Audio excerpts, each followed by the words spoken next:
Hi, good evening, everyone. That basically told my entire story, so have a good night. Just kidding, just kidding. First and foremost, I'd like to thank everybody here for showing up. This is a tremendous event every single year. Not only does it memorialize Lori Piestewa, her service and sacrifice, but a lot of the other service members who called Arizona home. Like I was introduced, my name is Marcus Chischilly. I was born and raised here in Phoenix, Arizona, and to become a Marine, all those years ago in 2005 was the hallmark, was the pinnacle peak of my young adulthood, and to serve in combat as an infantry rifleman on various deployments, there's been a lot of adversity and a lot of experiences that I've come to know and to have a lot of respect for when it comes to the military community.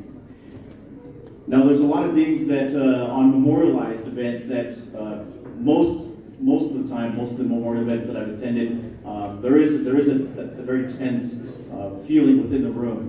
I feel like there's a lot of sadness that accompanies, having to memorialize those that have left us and those who have passed on in service to our country. But there's a different spin that I put to it. Every memorial event that I have the opportunity to attend, it's really to inspire everybody, and so that I make sure that when you leave a place like this and a gathering such as this, that your hearts are fulfilled and that they're content to carry the fight forward. For there's nothing less than the intent that those who have gone before us, their greatest wish is to always have our fighting spirits continue in honor and the memory of their service and sacrifice. Not only did I become a Marine in 2005, but I also got to represent the Navajo Nation and its illustrious career in the Pacific Campaign in the theater of war in World War II with Navajo Code Talkers, a lineage which is represented throughout various tribes in the U.S. who have contributed to the efforts during that time. Now, there are a lot of attributes that are governed when expressing military members. A lot of them you guys have heard in abundance. Words like honor, courage, commitment, service, and sacrifice. But there is one word that I truly believe which holds the highest regard, and that is love. Now, I know it's probably hard for you guys to see, a hard-charging, very gritty Marine like myself talk about love. But I'm not talking about the sappy, heartfelt love in a Hallmark movie where, the mistress is trying to get home through this winter storm to her long-lost loved one, even though I love watching those every year. I'm talking about the love for the country that we have, for the young men and women who take up their right arm and swear an oath to the United States saying that they will protect it against all enemies, foreign and domestic. I talk about those who stay behind when our service members, our brothers and our sisters are deployed forward, be that to combat or certain areas around the world to due diligence of their service, to the moms who stay behind, to the spouses or significant others who no longer prepare dinner for two but for one, for the family members, for the children. That is the kind of love of which I speak of. But there is also a deeper understanding of love. Throughout my 11 years in the Marine Corps and the various deployments, the Marines that I've had to lay to rest, some during combat and some after combat, and that was the love for each other. This year has been one of the most rewarding years of my life as I've gotten to plan the 10th reunion for 3rd Battalion, 5th Marines, which is serving out of Camp Pendleton, California. Now, 3rd Battalion, 5th Marines in the year 2010 and 2015 had a very, very, very hard fight in a place known as Sangin, Afghanistan.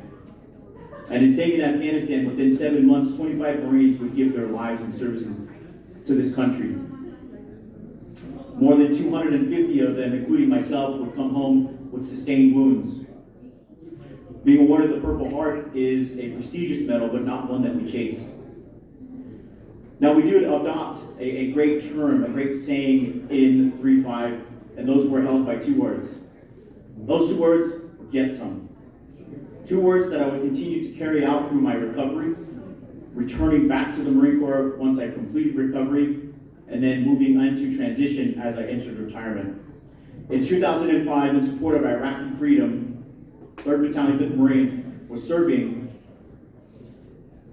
The Marines adopted a Korean War call sign known as Dark Horse. a tribute to the fighting prowess of the battalion to recognize the memory of a Korean War commanding officer, Colonel Taplin, who passed away in 2005 while the battalion was deployed in Iraq. On the banner, which we now carry to this day, are two words: get some. It was the motto of the battalion in Vietnam, and it is still used today.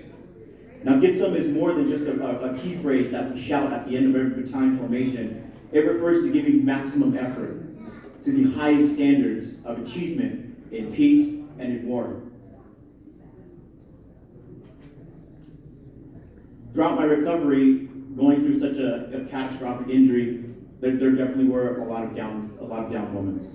It was very depressing. There was not a lot of opportunity for me to be enlightened during those times. And I tell this story like many of you have heard before, but there were two Marines who walked inside that hospital room. Both of them were amputees. One was missing both legs, the other one was missing one.